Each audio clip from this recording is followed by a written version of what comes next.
Guys, linis muna tayo ng ng ating buckles, oh. Dumi na yung ating sinturon. Ilinisan muna natin at madumi na. Wala na siyang kintab.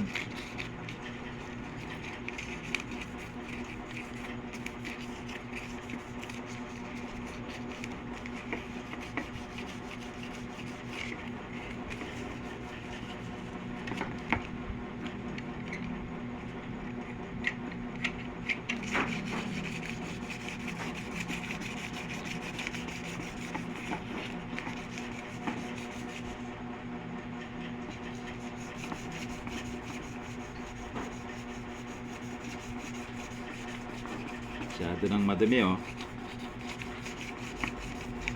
Kailangan ng linisan para bumalik yung kintab niya.